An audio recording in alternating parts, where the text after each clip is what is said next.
শীতকালে আমরা তো মটরশুঁটির কচুরি বানিয়ে থাকি, খেয়েও থাকি। তা না হলে তো শীতকাল আমাদের অসম্পূর্ণ থেকে যায়। তবে আজ আমরা শিখব মটরশুঁটির কচুরি, যেটা আমরা বেলবো না, না বেলে দুরকম ভাবে শিখিয়ে নেব। খেতে যেমন সুস্বাদু আর বানানো ঠিক ততটাই সহজ। তাহলে চলুন শুরু করি মটরশুঁটির খাস্তা কচুরি। আমি এর জন্য মটরশুঁটি নিয়েছি 250 থেকে 300 গ্রাম। আর শীতকালে তো মটরশুঁটি ভীষণই ভালো পাওয়া যায়, যেটা বাজারে গেলেই এখন আপনারা পেয়ে যাবেন। বড় কাপের 1 কাপ মটরশুঁটি নিয়ে আমি একটা মিক্সির জার নিলাম, তাতে নিয়ে নিয়েছি 2টো কাঁচা লঙ্কা। তার সাথে নিচ্ছি স্বাদ অনুযায়ী অল্প লবণ। যদি আপনাদের ইচ্ছা হয় এখানে কাঁচা লঙ্কাটা কমও দিতে পারেন। দেখুন, ঠিক এরকম ভাবে আমি একদম কিন্তু স্মুথ পেস্ট করলাম না, দেখেই বুঝতে পাচ্ছেন, যেহেতু আমরা কচুরি বানাবো অন্য রকম ভাবে। এর জন্য একটা মশলা করে নিচ্ছি। 1 চামচ ধনে, 1/2 চামচ জিরে আর একটা শুকনো লঙ্কা একটা কড়াইয়ের মধ্যে 30 সেকেন্ড সময় নিয়ে লো ফ্লেমে আমি ভেজে নিচ্ছি। যখন দেখবেন খুব সুন্দর একটা গন্ধ উঠছে, তখন আমি এখানে বড় চামচের 1 চামচ নিয়ে নিচ্ছি কাসুরি মেথি। কাসুরি মেথি দিয়ে কিন্তু বেশিক্ষণ ভাজা চলবে না। ঠান্ডা করার পরে আমি একটা হামানদিস্তায় নিয়ে নিলাম। আপনারা ইচ্ছে হলে চাকতি বেল্লার মধ্যেও এটাকে গুঁড়িয়ে নিতে পারেন, তবে এটাকে পাউডার করা চলবে না। দেখে নিন, ঠিক এরকম ভাবে আমি হামানদিস্তায় মশলাটাকে গুঁড়ো করলাম। দেখেই বুঝতে পাচ্ছেন গোটা গোটা দানা দেখা যাচ্ছে। চলে এলাম আবার গ্যাস ওভেনের পাশে, বসিয়ে দিলাম একটা কড়াই। নিয়ে নিচ্ছি বড় চামচের 2 চামচ সর্ষের তেল, অল্প লবণ দিয়ে দিলাম। নিয়ে নিচ্ছি 1 পিঞ্চের মতো হিং, তার সাথে নিচ্ছি বড় চামচের 1 চামচ আদা আর কাঁচা লঙ্কার পেস্ট। খুব সামান্য হলুদ নিয়ে নিলাম। অবশ্যই ফ্লেমটা এখানে একদম লোতে রাখবেন। 30 সেকেন্ডের মতো আমি ভেজে নিলাম। যখনই দেখবেন আদার কাঁচা গন্ধ চলে গেছে, তখনই যে মশলাটা, ড্রাই মশলাটা আমি রোস্ট করে কোর্স গ্রাইন্ড করে রেখেছিলাম, সেটা আমি দিয়ে দিলাম। 30 সেকেন্ড থেকে 40 সেকেন্ড লো ফ্লেমে আবার ভেজে নিচ্ছি। একদম শেষে নিয়ে নিচ্ছি মটরশুঁটি, মানে যেটা আমি মিক্সির মধ্যে আধা পেস্ট করেছিলাম। অবশ্যই যখন এই ধরনের কচুরি করবেন, তখন কিন্তু একদম মিহি বাটা চলবে না। দেখেই বুঝতে পাচ্ছেন একটু দানা দানা দেখা যাচ্ছে। নিয়ে নিচ্ছি 1 চামচ ছোলার ছাতু, খুব সামান্য লবণ আর তার সঙ্গে চিনিটা অবশ্যই বন্ধুরা দেবেন। 30 সেকেন্ড সময় নিয়ে আমি এটাকে বেশ ভালো করে মশলার সঙ্গে আমি কষিয়ে নিচ্ছি। একদম শেষে নিলাম 1/2 চামচ ড্রাই ম্যাঙ্গো পাউডার আর নিলাম গরম মশলা 1/4 চামচ। বন্ধুরা অবশ্যই ড্রাই ম্যাঙ্গো পাউডার দেওয়ার চেষ্টা করবেন, কারণ আমরা বানাচ্ছি অন্য রকমের মটরশুঁটির কচুরি। আমি একটা প্লেটের মধ্যে ঢেলে এটাকে ঠান্ডা করে নিচ্ছি। এখন একটা ভীষণ সুন্দর গন্ধ বের হচ্ছে। এখন দেখুন এটা ঠান্ডা হয়ে গেছে। আমি এখন ছোট ছোট করে বল বানিয়ে নেব।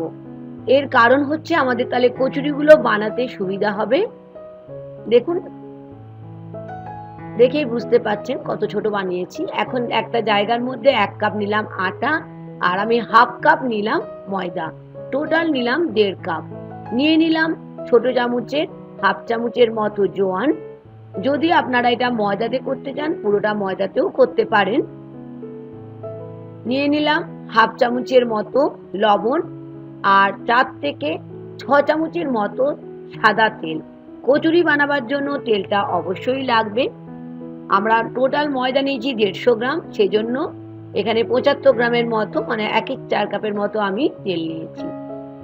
দেখেই বুঝতে পারছেন আমি যখন ধরলাম একটা মুঠিতে চলে আসছে, মানে আমাদের ময়ান ঠিক হয়েছে। গরম জল দিয়ে বেশ ভালো করে আমি একটা সফট ডো বানিয়ে নেব। যেহেতু শীতকাল, সেই জন্য আমরা এখানে গরম জল ব্যবহার করছি। নিয়ে নিলাম 1 চামচ তেল। বেশ তেল দিয়ে আবার ভালো করে মেখে আমি 30 মিনিটের জন্য ঢাকা দিয়ে রাখলাম। 30 মিনিট পর ঢাকা খুলে আমি বানিয়ে নেব কচুরির জন্য ছোট ছোট করে লেচি। আমরা তো লুচির যেমন করে আমরা লেচি বানাই ঠিক সেরকম ভাবেই বানাবেন, তার থেকে বড় বানাবার দরকার নেই। তবে যদি আপনারা বড় ভালোবাসেন তাহলে বড়ও বানাতে পারেন। দেখিয়ে দিচ্ছি, যেহেতু আমি দু রকম বানাবো সেই জন্য আমি আটাটাকে দেখেছেন দুভাগে ভাগ করে নিয়েছি। ছোট বাটির মতো করে একটা মটরশুঁটির পুর আমি ভেতরে ঢুকে বুড়ো আঙুল দিয়ে দেখুন আস্তে আস্তে চেপে চেপে চেপে চেপে আমি ভেতরে ঢুকিয়ে দিলাম। মুখটা কিন্তু খুব ভালোভাবে বন্ধুরা বন্ধ করতে হবে, তা নাহলে যখন আমরা ভাজবো তখন ফেটে মশলাটা বের হয়ে আসতে পারে। এটা একটা ছোট্ট টিপস ছিল। দেখুন এটা করার পরে বুড়ো আঙুল দিয়ে আমি আস্তে আস্তে এটাকে আমি মশলা যেটা দিয়েছি সেটাকে চতুর্দিকে ছড়িয়ে দিলাম। ঠিক এরকম ভাবে সমস্ত কচুরিগুলোকে আমি বানিয়ে নিচ্ছি। এটা বানাচ্ছি একটু অন্যরকম শেপ। এটাকে দেখুন ঠিক বাটির মতো নিয়ে পুরটাকে মাঝখানে দিয়ে আঙুল দিয়ে দেখুন চেপে চেপে দিয়ে আস্তে করে মুখটাকে বন্ধ করে দিলাম। আর এটা খানিকটা নারকেল নাড়ু যেমন আমরা বানাই ঠিক সেরকম ভাবে। তাহলে বুঝতেই পারলেন বানানো হয়ে গেছে। এখন আমি তেল ভালো করে গরম করে নিয়েছি, দেখে নিলাম তেল গরম হয়ে গেছে। এখন আঁচটাকে অবশ্যই মিডিয়াম ফ্লেমে রেখে আমরা কচুরিগুলোকে একদম সুন্দর করে ভেজে নেব। যখন দেখবেন একটা পিঠ ভাজা হয়ে গেছে তখন আর একটা পিঠ আস্তে করে উল্টে দেবেন। কেমন লাগলো আজকে শীতকালের মটরশুঁটির কচুরি অন্য রকম ভাবে বানানো? দেখেছেন কি সুন্দর ব্রাউন কালার হয়েছে? কি দেখে মনে হচ্ছে তো একবার বানাবার কথা? অবশ্যই বন্ধুরা অনুরোধ থাকলো শীতকালে মটরশুঁটি দিয়ে এরকম ভাবে খাস্তা কচুরি বানিয়ে নেবেন।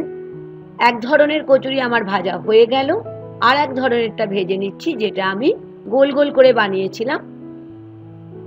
অবশ্যই যখন ভাজবেন ফ্লেম লো ফ্লেমে রাখবেন কিংবা লো টু মিডিয়ামে, না হলে বাইরেটা পুড়ে যাবে। দেখেই বুঝতে পাচ্ছেন কচুরি একদম ভেজে সুন্দর ব্রাউন কালার হয়ে গেছে। এখন হচ্ছে পরিবেশনের সময়। তাহলে চলুন পরিবেশন করে দিই। আমি এখানে তেঁতুলের একটা খাট্টা মিঠা চাটনির সঙ্গে সার্ভ করছি। ভালো লাগলে দেখতে দেখতে লাইক আর শেয়ার করতে ভুলবেন না। নতুন বন্ধু হলে কুকিং উইথ মুনমুনের সঙ্গে থাকার অনুরোধ থাকলো। ভেঙে দেখিয়ে দিলাম ভেতরে একদম পুড়ে ঠাসা। খেতে হয়েছে একদম জিভে জল আসার মতো একটা রেসিপি। অবশ্যই বানাবেন, বানিয়ে জানাবেন কেমন হলো। ধন্যবাদ।